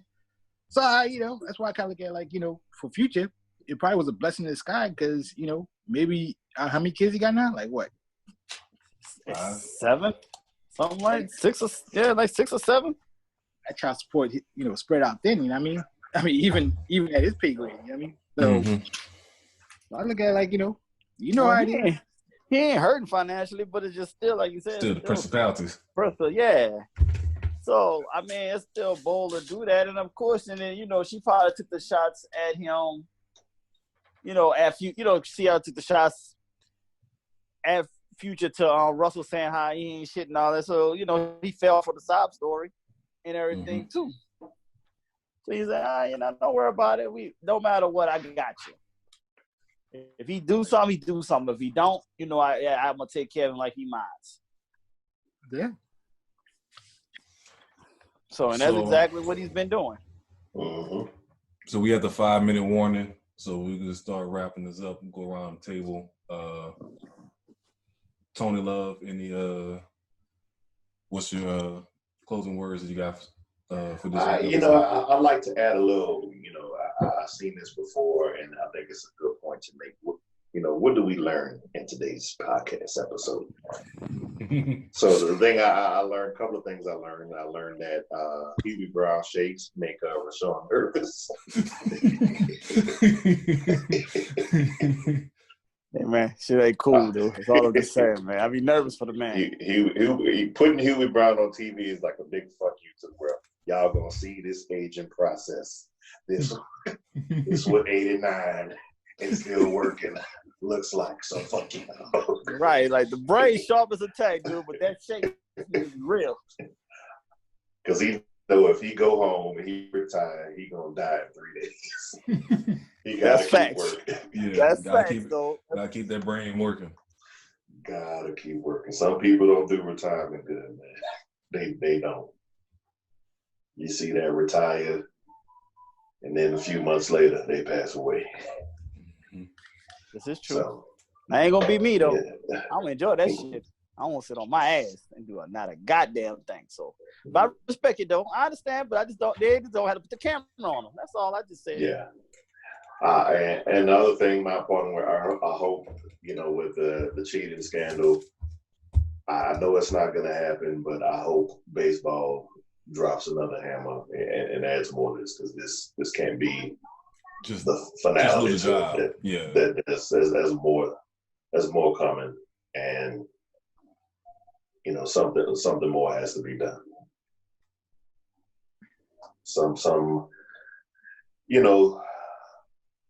The asterisks to me have been cowards in this. There's no humility. There's no nothing. Hey, we fucked up. We did this. We take away draft picks. Oh yeah, they already did first and second round for the next 2 years. What about cap penalties? I think you got that too. There's no salary cap. Well, I'm saying, but still implement something where they can only spend X amount of dollars. I don't think. I don't know how you do it, but just the fact that to say you gotta just you penalize them. You just make them sign a hefty check or something like $20 million or something. Nah, the most they can find is $5 million. God damn. Yeah, that's a cutoff for that. Year. That's the cutoff for them. So I feel like something like that too. But nah, the first two draft picks for this year and next year they lost out on. So that can set a franchise back. A good deal. That's true. That is true. Especially typically can be stingy at times in baseball. Yeah. Depending on the team. So Raheem Goodell, your last minute foolishness. Shit. Ladies, stop with the goddamn eyelashes. That shit's starting to look ridiculous now. I'm just saying, ain't no nigga gonna look at you and be like, damn, I want to fuck the shit out the my eyelashes. So, please stop. Tired of you rubbing your eyes and you always look like you're crying and shit for no reason. Outside of that or whatever, if a nigga like Russell Wilson say you got your child support, you take that motherfucker. God damn it. you thank him because and increase his cape. And increase his cape. Yeah, I mean, there are some captain saves that actually can save. You know what I mean? Salute. Ty King, what you got? Basically since last night's fiasco. Oh, I'm so glad now. I'm about to save some money for Valentine's Day. So I'm good. I'm not gonna buy my own business tour. So I'm just chilling. No more, no less. As simple as that. I'm about to save some money for Valentine's Day, so I'm happy. Yeah, we can use that money for I'm gonna go cop some new shoes. Word. For me, as far as my Knicks, I don't know, man. I'm kind of we're on a 4-game win streak, but as far as the future, as far as leadership, I just don't get it, and I don't know what to do as a fan. I feel like I need to go to school and get a degree and become the fucking GM of the fucking Knicks. It's not looking good, man. I'm feeling like I'm on my last days. I'm gonna fuck around, be a Utah Jazz fan. Wow. God, Wow. damn, dude. Just do what I do. Put your resignation papers in there. Just don't root for no team. Don't go that deep off the ledge. Shit. He skipped Brooklyn. That's the hurt. That's the hurt talking. That's the hurt, man. It's just fucking. He skipped DC. He skipped Philly. I didn't went to a whole nother coast. I didn't went all across country. I didn't skipped over like three. I'm gonna do Utah. And in Utah of all places, we're gonna go whiter than white. You know what I'm saying? I don't know, man. It just fucking. I'm just fucking. I don't know, man. I don't even know what to say no more. And then they talking about what's your boy name? The fucking GM in fucking Toronto. He got 2 years left on his contract. What the hell you gonna do with that? You ain't got no hopes of that. So. True. Yeah, because you had to give up draft picks or something. And yeah, fucking all that. And pay to get him out of that deal. I mean, he has they number 2 in the East right now, right? 3. 2 or 3. They've been back and forth. Yeah, because I know it's between them and Miami is 2 and 3. And I'm gonna go to New York. What? Yeah. So I don't know, man. That everybody hate.